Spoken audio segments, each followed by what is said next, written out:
Awa, Wawa, Hello. Hi. Dee, how are you today? I'm good, thank you. How are you? I'm very well, looking very suave. How are you today? Looking As very- yourself, I'm doing very well. Thank Yeah, you. I've got to play this. I've got to play this for us. Let me just put on something that is going to just remind us who we are, so that we know. You know, we rule the world. We, yeah. Hey, hey. Love it. I had to remind myself and reminded you we rule the world.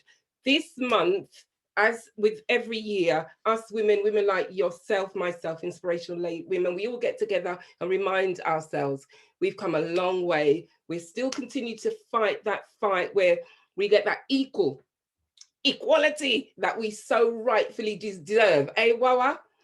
Absolutely. I mean, my little boy, who's only 8, he said something really interesting today to me. He'd been learning about the Greeks, and he said, "Mom, did you know it was very unequal then? That the men didn't have to do anything in the kitchen, but Mommy, look, I love to help." What And I'm it, saying? it just made me chuckle. Of a young age.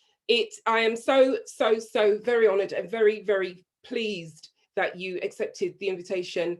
Onawa, am I pronouncing it correctly? Ohenewaa Ohenewaa Ansah. Ansah. Ah, Yeah, we get in there. to really from a young hip perspective, from a young hip mum, to really want to speak about the challenges of being a young mum and really juggling work and a career and going on to being a successful career woman. Now, let me just introduce myself so that you know a little bit about me.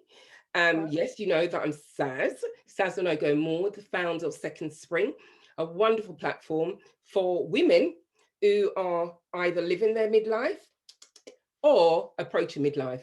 The reasons I started it, to be honest with you, and you've given me the privilege of calling you Wawa, Wow. which is what I'm going to do. Wawa. You're going to tell me what it means soon. You're going to tell me I what will. it means. And it's a platform really for women that are approaching midlife or already living midlife. And the reasons I started it, to be honest with you, is simply because at the time when I was approaching midlife, a lot of things had changed for me, not just with my life, but also across the board, health-wise, everything. And they do say, well, that when you're approaching midlife, a lot of changes. That's when you approach experienced, and if you've never experienced loss, Yeah. um, you know, empty nest, divorce, you name it, there's a possibility that you can go through it. And that's the reason why I started Second Spring, at a time when I felt really I'd hit rock bottom. I'd lost 5 family members consecutively. And then unexpectedly, my husband of 38 years had passed. And I really felt as though I was really alone. And I didn't really want an active listening ear. I wanted to align myself with women that had lightly experienced what I had experienced, or would bring to the plate something else that would assist in me getting through the adversities that I was going through at that time. And that's the reasons why Second Spring. So it really is about women. Prior to the pandemic, we'd get together and we would share our experiences and help each other through that transitional period. So it's yourself, you're the youngest person that I've spoken to in regards to approaching midlife, because you're not quite there yet, but you reached out to Second Spring because you felt that you wanted to know about approaching that period prior. So tell us about Wawa. Thank you so much, Sazz, for having me on here tonight. What a privilege and an honor to be part of Second Spring's journey. I have been watching from the wings for about 3 to 4 years now. Wow. I am so blessed to be able to be part of this journey. However small that part might be, I feel really privileged and blessed. So thank you so much for having me on here. You are welcome. I also want to say what an amazing woman you are. You look amazing, and I've always showed some of your photos, copyright permitting, to my friends and said, you know what, we need to really start looking after ourselves. This is this lady on this platform. I don't know her personally, but she looks phenomenal. How great would it be to be in such great health, to be in such great spirits at such a time? And so I have always been inspired since I came across Second Spring. So thank you for creating the space where I can feel safe enough to share this with my friends, and also to be inspired by it. Thank you so much. You're welcome. Thank you. To be quite honest with you, Wara, I'm not ashamed to say my age. I am going to be hitting the 60 soon, but that's okay. And to be quite honest with you, I've always said, just be yourself, look after yourself. It's all about the mind. It's all about looking after the body. You know, there are some things that obviously you won't be able to prevent. It will be something that will happen and you've got to take care of it. And that's life. But for me, what I would like to know as a young mother, you have been juggling work and you've been juggling motherhood. Yes. So I would like to know, you know, how you have juggled being a mum and being a career woman, because you're a teacher. Yes, I am. So you've got another challenge, the pandemic that we're experiencing. So you're going into the classroom and you're having to deal with other people's children and then come home and deal with your own. So, you know, how have you done it? How have you really coped with that, with what has been going on? Okay, thank you so much. So a few years ago, we're going back about 10 years ago, when I started my my chapter, as I call it, into real adulthood, but I became a wife and a mom, and realized that all my plans that I had laid were best laid, and life would lead you anywhere. A lot of unexpected things happened. I fell pregnant very quickly, and my son came along. I went from rolling to work from 7 a.m. into the morning. I was one who stayed at work all the time, and I partied hard, rolling back around 11 a.m. Sometimes I would sleep in the city and go back into work the next morning. That was my life, and I could do that. To suddenly being a mom who basically didn't really have many friends who understood what I was going through, and having to forge and find myself again. So for me, during that time, it was my networks, my support systems that really buoyed me up. I had no idea what I was going to be facing. And for 4 years, I stayed at home. I tried to go back to work, and I could not cope. There were days where I would struggle just to kind of understand what was happening to my own physical body, let alone the child. And it was all a bit of a unpreparedness. I think for me, what made me very much aware of Second Spring was the idea that it was trying to prepare these women who were facing midlife, if you would like to call it so, to be ready for it. And that's what really attracted me to the platform. How can I prepare myself so I don't get into a state where I'm transitioning again to the next chapters of my life and I'm in a total shock that it overwhelms me completely to a stage where I really don't know where to turn. I did not want this to happen to me again. I had already experienced it. I didn't like it. I had grown out of it, but I wanted to be ready for my next stage. Right, okay. So are you basically saying that you were someone that really lived your life very carefree prior to obviously becoming a mother?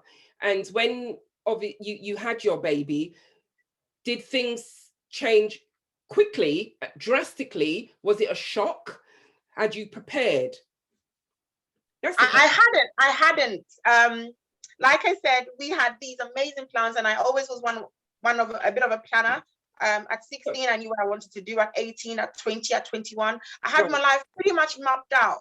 And when I fell in love and got married and got pregnant, the pregnancy was a surprise to me. And it was a surprise to me. As much as we had been taught biology, I really didn't think it was going to happen as quickly. Right. And my plans all suddenly went out of the window. I wasn't prepared for it. And I think a lot of people hadn't been honest with me about what it was going to be like. So the shock of it overwhelmed me.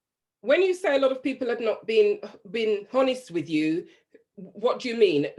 Did you ask people what it would be like to be pregnant, or did you ask people what it would be like to have a family, or what were you expecting? What did you expect from them? I expected people to tell me that it was wearing a different hat at different times, and you needed to be equipped a different way.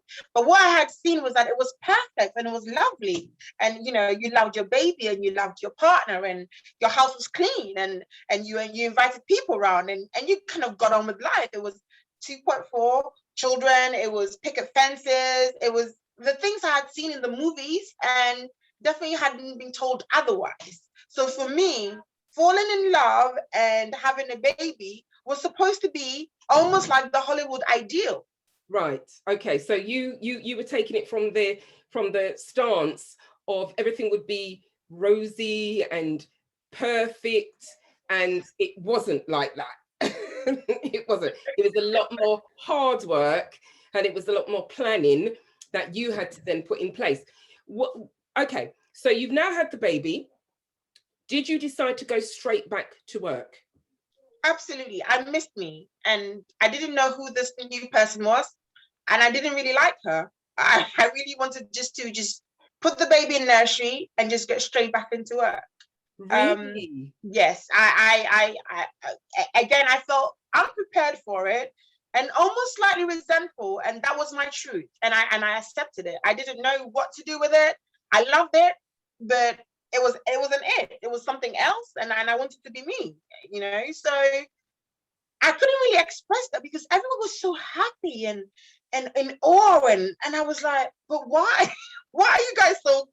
I couldn't get it. And but you wasn't feeling that. No, I wasn't, and I was almost embarrassed to admit it as well. So Right. slowly, I tried to get back into work, but what I realized was that work demanded much more of me than I could give at that time. It was very expensive with childcare.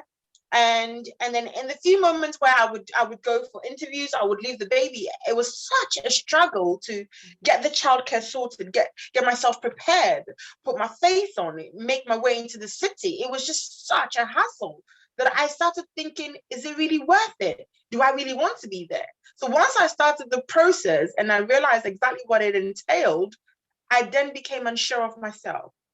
Right. Okay. So when did the doubt of who Wawa had become started to come into place? It was when I really contemplated going back into work. So I had a few interviews, and I was explained my job role or my new job roles.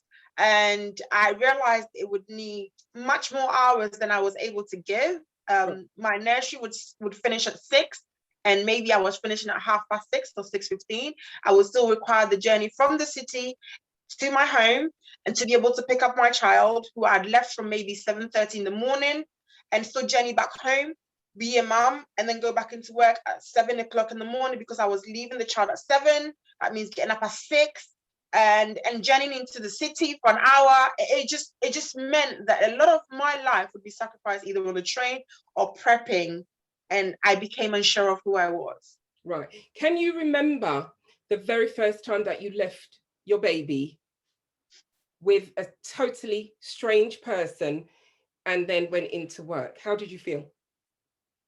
It was horrible. And I'm not quite sure how I coped, but the whole day, I think I was breastfeeding at the time, but I felt just a heaviness, just a sense of heaviness, just kind of overshadowing everything. I think for me, I wondered, what am I doing here? Why am I sat in this office trying to look like I feel normal when that was the last thing that I felt? So how did you challenge that? And how did you find yourself in a place where you felt at peace and you felt that you were doing the right thing, not just for yourself, but for your baby? I took a step back. I reflected and I decided that I was in a new state and I was becoming a new person, and I had to accept that. Right. And the changes, and how did you go about, and what changes did you make? I made some changes in my mindset. I realized that I was in a different stage of my life. And for me at that time, my mind needed to accept that I was no longer that girl. I had now become a mom. I had now become a wife. I had now become somebody else who was different. Right. And once I accepted that, I was able to move on, if you like. Yeah. We have a few people trying to join. Are we able to send them invites from here? Yes. Well, I can admit them. I didn't realize that let's let them in and see. Yeah, I've had a few people message me. I think maybe I might have sent out the wrong thing, but I've had at least 2 or 3 people wanting to join us on here. Wow. Oh, Okay. Oh, we're having ladies join us here. This is funny. No problem. The more the better. So, sorry, I can only see Galaxy A7. Who have we got? Wonderful, beautiful woman joining us. Who am I speaking to? You're speaking to Edna. Hello, Edna. Thank you for joining us, sweetie. I mean, it's nice to know that other ladies are joining us. I thought it was going to be myself and Wawa, but cool. This is cool. No problem. We can admit the ladies and we can share a little and speak honestly about being a woman and how we're all coping with it. And we've got another one joining us. But Wawa, I just want to keep it on you at the moment. Sure. And you were just sharing the fact that you then decided to make a few changes for yourself so that you could adapt. Yeah. And you could become what you were growing into, which was a wife and a mother, and still be able to work. Yeah. Fine. Okay. Now how long did it take you to settle?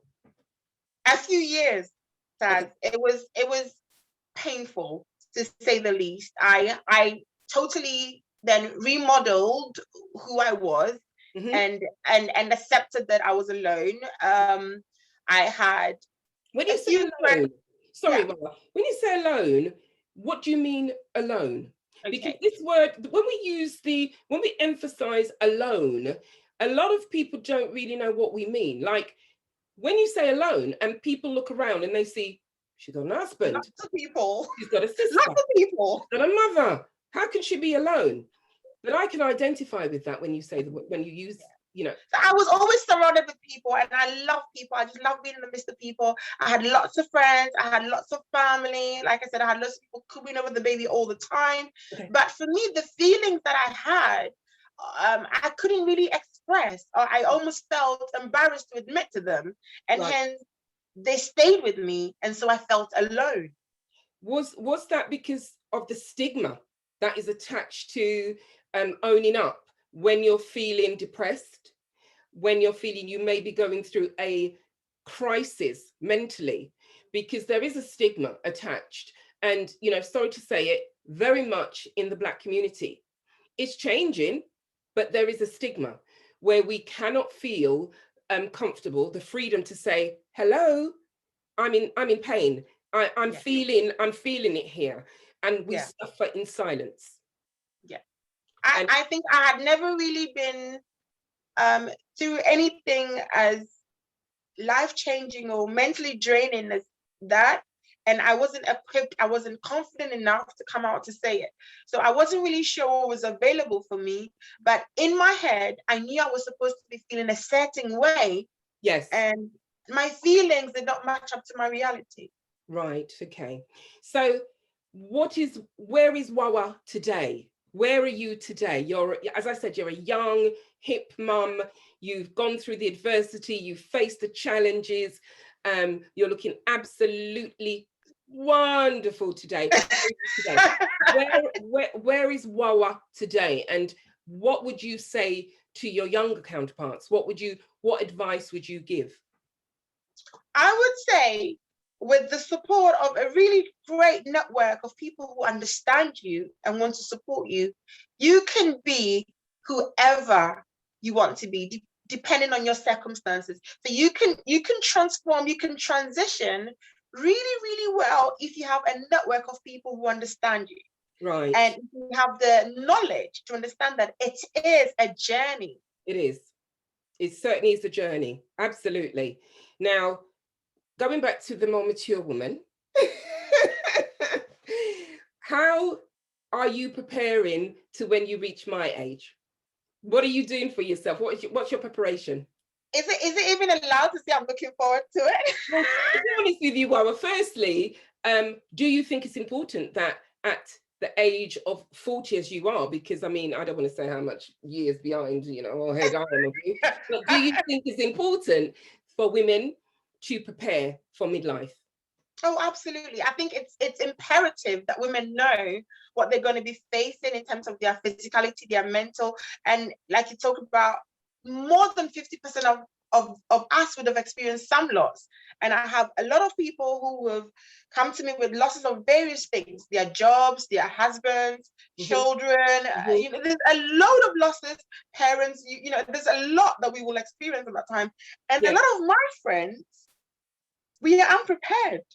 Well, as I said, this is the reasons I started Second Spring, because what I found is that a lot of young girls, or should I say ladies, women, when upon meeting me, they didn't really believe my age. However, I would always say to them, don't wait until you reach that age to prepare for that time of life, simply because when you're getting to midlife, lots of things change. Even if you're in the most perfect of relationships, married, whatever it is, if you've got children, you will suffer empty nest. If your finances are in place, but then you lose your job, you've got to then deal with the finances. If you're married and the marriage is going through some kind of crisis and you find yourself alone, you've then got to deal with being alone after 30 odd years or whatever it is. Or if, like me, you lose your husband unexpectedly, you've got to deal with all of those things. So I do believe that it's very important to prepare, and to prepare as much as you can, especially the finances, sorting out the finances, so that in the event of any adversity, at least financially, you can cushion yourself and then deal with the emotional stresses that come with that.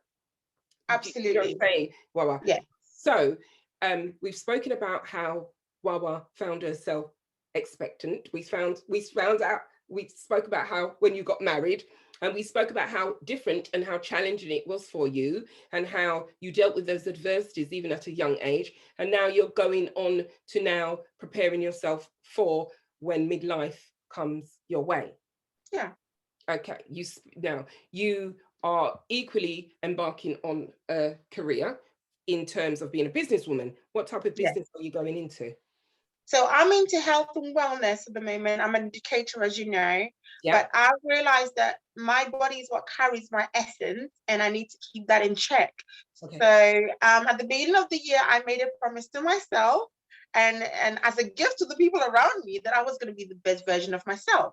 Right. And so I started really taking very good care of myself, trying my best to eat properly and just to move more, because in the last pandemic, I realized that I just stopped moving, and I saw the effects of that. Yes. And hence, I made it a real mantra to try something every single day. And even if I didn't achieve that, I would try the next day. So for me, moving forward, I realized that my health is what's going to carry me through. My health will affect my mental well-being. It would affect my ability to do a job well. It would affect my different roles as a wife, a mother, a friend, a sister. And the best thing I could do for people around me is to make sure that I was in the best health that I could be, so I could be my best self, the best version of Wawa. Right. Okay, Wawa. Now you've got some friends that has joined us, and I know that we are keeping it to half an hour, and we'll go on. But if any of your guests, your friends that you've invited would like to take their mics off and join into this conversation, because I'd like to have some kind of feedback in regards to they've joined us. Have they joined us because they're curious about midlife, or have they joined us in support of yourself? Two really. A lot of my friends are in similar age groups, and we all have quite similar stories. A lot of the people that are around me, I call them my tribe, are very like-minded, and really much into looking after ourselves and looking forward to the next stage of our life. We want to be ready, you know, like warrior princess or warrior queens. We want to be ready for whatever's coming. We don't want it to be a surprise. We don't want it to be overwhelming. So a lot of us who, unfortunately, we missed last week, but you would have been really impressed by the people who are interested in Second Spring and what it has to offer. Because as a platform, as women, we very much band together. We are a community and we support each other, but we want to know more so we can share more, we can teach more, educate ourselves, educate our families, educate our children, so that the legacy just keeps growing. Yeah, absolutely. Well, you know, one of the things sorry, if we could just mute our mics, I really would appreciate that. Wonderful. Thank you so much. Well, one of the things that I always say is that in everything, it is always good to prepare. Sorry, Wawa. I've lost you. Are you hearing me? Yes, that's what I always say, that in everything in life, it is about preparation, and it is about preparation. Daddy, how do you speak that? If Peter could mute his mic, I would really. Of course, may I give you make login? Peter, I love that. You've got a man. Oh, man. Oh my God. It'd be interesting to know. Zoom meeting, only for women. It is, Peter. And you invite 100 people, only four people stand in Zoom meeting. Sorry, can we have your commentary again? Oh, he's disappeared. Never mind. Is he a friend of yours? Well, he must be, because I did invite quite a few for the last one. I'm surprised he's on here. Okay, well, it seems as though he was a little bit and went, but never mind. So let's just recap. So Wawa is in a very secure place today. Yes. As a young woman, and you are feeling that life at the moment is good, and the adversities that you've come through, has it made you a better person today? Absolutely. I think they have challenged me to think in a very different way to where I was. The future for me now is very much making sure that I'm okay. I am a priority. I think that is important for my sanity, for me to be good at my job and at the different roles and different hats that I wear. And I take a lot of pride in trying to keep myself sane. My mental health is of the highest importance to me, and I will do whatever I need to do to keep happy and to keep sane. For me, that's imperative. Yeah, absolutely. And with what we all globally have gone through and still going through with the pandemic, how has that affected you in terms of, obviously you work in a school as a teacher, what subject? Geography. Fantastic. How have you found that? Because that's a challenge on its own. Yeah, a lot of the kids have had different and various reactions to it. Some of them have coped better than others. I have found that the very introverted ones have preferred the homeschooling and having the lessons delivered online. And the kids who have struggled the more have been the more vulnerable kids, where you would have thought the social interaction wasn't as important to them. However, they have realized that being in a classroom full of their friends and having somebody stood in front of them with a face-to-face meeting has been very crucial to them feeling normal. That was their normal. So we're coming back into school now. We've had day 3 now. Most of them have been tested, and we're welcoming all of them back. By next week, we should have a full school, more than 3,000 students. Wow. So in terms of Wawa's transition from being mum, stepping into the classroom, you're dealing with all of that and the pandemic. And yes, and on a daily basis. On a daily basis, every day. Challenge on its own. This is. I mean, I'm not saying that men equally don't have their own challenges, but this is why I say that us women, we are sincerely. I just think we rule the world. simply because we have to wear so many hats, we have to juggle, and at the same time, keeping our own lives in total point, we somehow have to always be taking care of somebody else's life. We become carers all the time, no matter what we do, whether it's at home, in the workplace as well. We're total carers. Absolutely. We are very special creatures, and God has made us like this. So for me, you accept the role and you do your best. Okay. If you had to give 3 tips, Wawa, what would your tips be? I thought about this long and hard, and I was like, there's too many just to give 3. Be yourself. Okay. Be yourself in whatever you're doing. Be your authentic self. Speak your truth, because that's the only way in which you can connect and really make an impact. Yes. Second thing, look after you.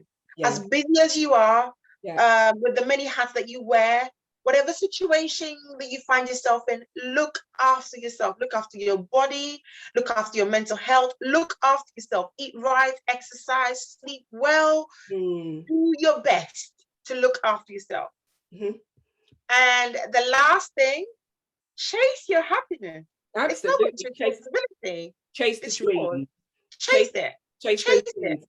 Yeah. And what would you say to someone that finds themselves in a real challenge situation that they can't really see, or they can't see a way out currently? What would you say? A lot of people feel the same way and are just not able to express it. If you find yourself in doubt, thinking, please reach out. Fantastic. I'm glad that you said that, because it is about reaching out and it is about asking for that help. And lastly, the last question that I'd like to ask yourself is, as a young girl, a young woman, a young queen, would you say that midlife should be the most wonderful time of any woman's life? Honestly, hand on my heart, I really cannot wait for my midlife. I feel more prepared for my midlife than I felt for my 30s or my 40s. And it's only through adversity, knowledge, experience. And if I know, they always say it's nice to reflect, but if I know what I know now, then I would have been much better person. And so for me now, going towards my midlife, I'm very excited. I have a lot of people around me, but more so in my head, in my mindset, I have grown to accept that this is where I'm going and I want to be ready for it. Fantastic. Because it is about connection. And it is about spreading that love. You know that saying, it takes a village to grow a child. I've always believed it takes a village to grow a village. I love that. So, that's what I believe. So for me, as I said, it is about planning. To be perfectly truthful with you, Wawa, for me, I love the fact that I can give back what I've learned, be that knowledge or any other skill, talent that I can give. And I love speaking to young women because I want them to be prepared for midlife, and I want them to look at life as a challenge, look at life as something that where you are today is where you're supposed to be. However, it is all about growing, and the fear, don't have fear, find a way of diminishing fear and pushing more and more to that dream and getting there. What a gift, what a blessing, what an honor to be part of this platform for wonderful women, to be able to educate, to be able to reach out, to be able to connect. We didn't have this 10, 15 years ago. Remote learning was a thing that, very special people did.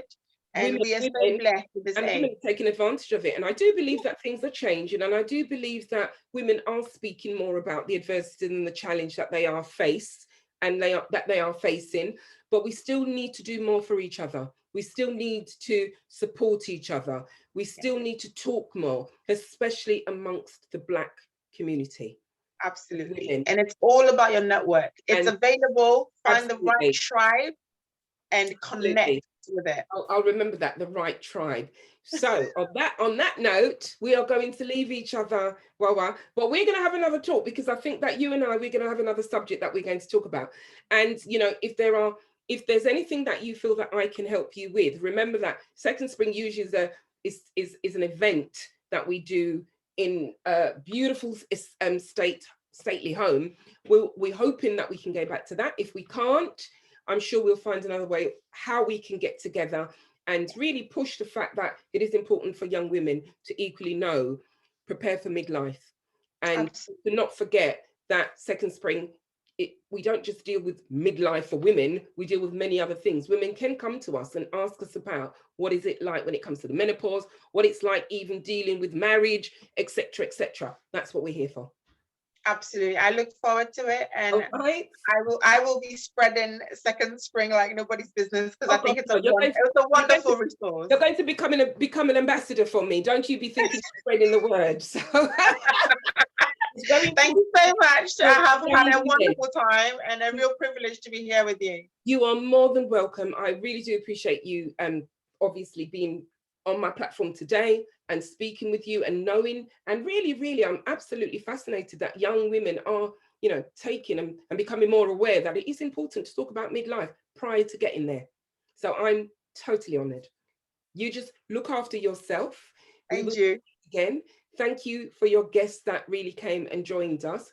Please, if any of them would like to contact me, it's at Second Spring Coach.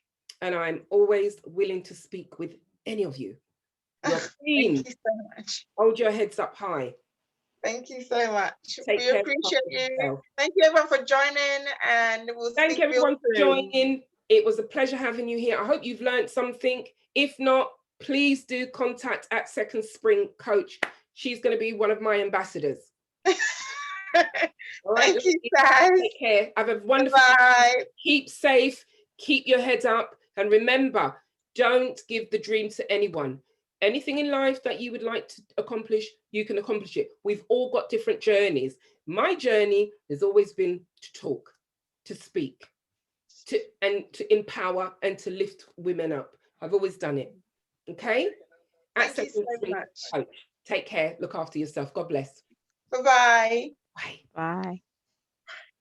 Thank you, Dinah, for joining. Oh. That's okay. It's like these ladies don't want to go, but you know. No, we don't want to go. You don't want to go. So I think I'm going to go live now because I'm so fired up.